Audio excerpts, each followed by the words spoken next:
خبر شامل کرتے ہیں شجاع آباد سے۔ ہمارے نمائندے عدنان عزیز کے مطابق شجاع آباد زیر زمین پانی آلودہ، فلٹریشن پلانٹس بند، یرکان کا مرض بڑھنے لگا۔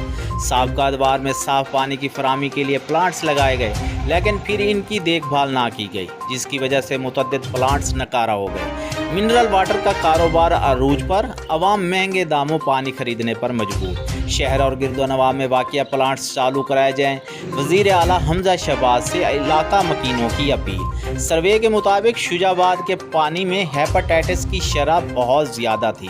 شہریوں کی اکثریت اس موذی مرض کا شکار ہونے لگے، جس کی وجہ سے حکومت پنجاب نے فلٹریشن پلانٹس لگائے۔ پلانٹس کی کچھ عرصے تک دیکھ بھال بھی ہوتی رہی۔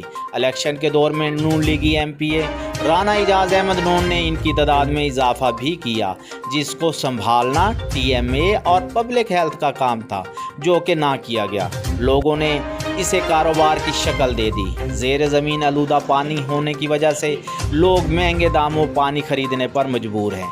وزیر اعلیٰ پنجاب حمزہ شہباز، ڈپٹی کمشنر ملتان عامر کریم خان، اسسٹنٹ کمشنر شجاع آباد ناصر شہزاد ڈوگر اور پبلک ہیلتھ کے اعلیٰ افسران سے اپیل ہے کہ پلانٹس مرمت کروا کر چالو حالت میں لائے جائیں تاکہ عوام و ناس کو پینے کے لیے صاف اور فری پانی کی فراہمی ممکن ہو سکے۔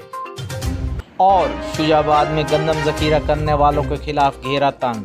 ڈپٹی کمشنر ملتان عامر کریم خان کی ہدایت پر اسسٹنٹ کمشنر شجاع آباد ناصر شہزاد ڈوگر ہمراہ district food control Ahmad Javed Sial, Shujabad کے مختلف علاقہ جات میں بڑی کارروائیاں۔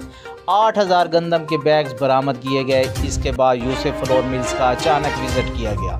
موقع پر ڈکلیئرڈ سٹاف سے ہزاروں گندم کی بوریاں برآمد کر لی گئیں، جس پر اسسٹنٹ کمشنر نے فوری طور پر ملز مالکان کو نوٹس جاری کیے اور ضابطے کی کارروائی کا آغاز کر دیا گیا۔ اس موقع پر اسسٹنٹ کمشنر کا کہنا تھا، ڈپٹی کمشنر نے گندم کی ذخیرہ اندوزی کے خلاف بھرپور کارروائی کا ٹاسک دیا ہے۔ آج تحصیل بھر کے مختلف مقامات کا وزٹ کیا ہے اور گندم کی برآمدگی کی گئی ہے۔ یہ سلسلہ اب روزانہ کی بنیاد پر جاری رہے گا۔